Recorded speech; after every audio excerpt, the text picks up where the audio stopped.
Hey everyone! Welcome back to ZoomInData. And this is episode 14 of our KQL Concepts Deep Dive series.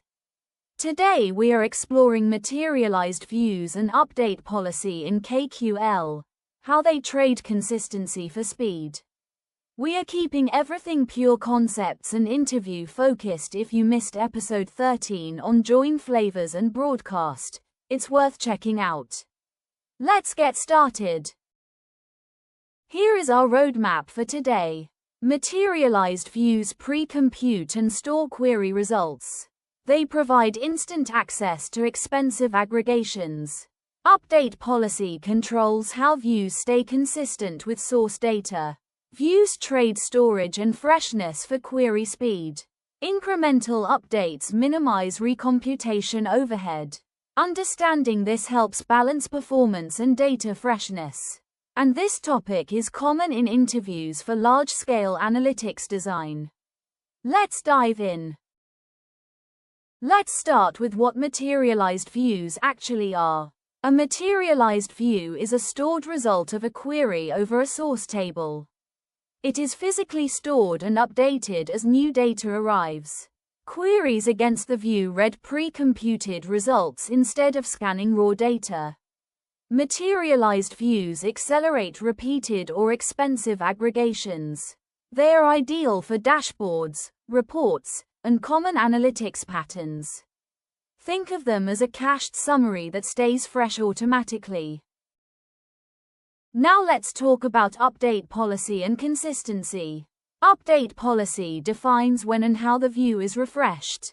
Incremental update appends new data without full recomputation.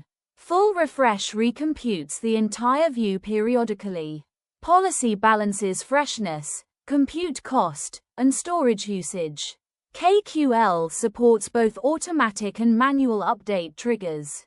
The right policy keeps your view fast and reasonably up to date without wasting resources. Check out this diagram.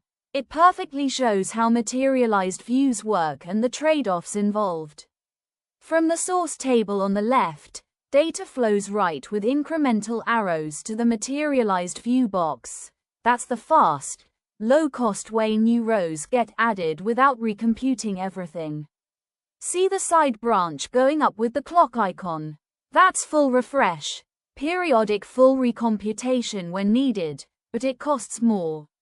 In the middle, the balance scale weighs the trade-offs. On one side freshness, clock icon, how up-to-date the view is. On the other compute cost, CPU, and storage, disk, the price you pay in resources to keep it fast and accurate. The key: choose an update policy that tips the scale toward what you need most, blazing query speed with acceptable freshness, without burning too much compute or storage. Smart balance equals killer performance in production. Here are the key performance and storage trade-offs. Materialized views trade storage for query speed. They reduce scan volume and CPU usage for repeated queries. Incremental updates add minimal overhead to ingestion. Views increase overall storage footprint significantly. Use materialized views only for high-frequency, expensive queries.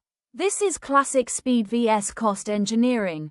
Prepay in storage and compute to save big on query time. When should you use materialized views? Use them for dashboards and reports with frequent identical aggregations. Use them when raw data scan is too slow or expensive. Avoid them for ad hoc exploratory queries with changing filters. Avoid them when data freshness must be sub-second. Materialized views shine in monitoring and buy scenarios. They are not a silver bullet. Apply them where the query pattern justifies the storage and update cost. Look at this simple decision diagram. It tells you exactly when to reach for materialized views in KQL. On the left, green check marks for the good use cases, dashboards with repeated queries, frequent aggregations you run over and over, monitoring and alerting patterns. These are perfect. Materialized views shine here because the query pattern is stable and expensive to run raw every time. On the right, red X marks for cases to avoid, ad hoc exploratory queries, filters that change constantly, anything needing sub-second freshness. These kill the benefits. Views would either lag behind or waste storage recomputing useless results. And right in the middle, the big arrow says apply judiciously. Materialized views are powerful, but only when the pain of raw scans outweighs the cost of storage and updates. Pick the right scenarios, and they become your secret weapon for lightning-fast analytics. Why does this topic matter in interviews? Interviewers ask about performance optimization strategies. Common questions include, explain materialized views and, when to use update policy. Understanding trade-offs shows knowledge of real-world scaling. This topic is key for designing efficient analytics pipelines.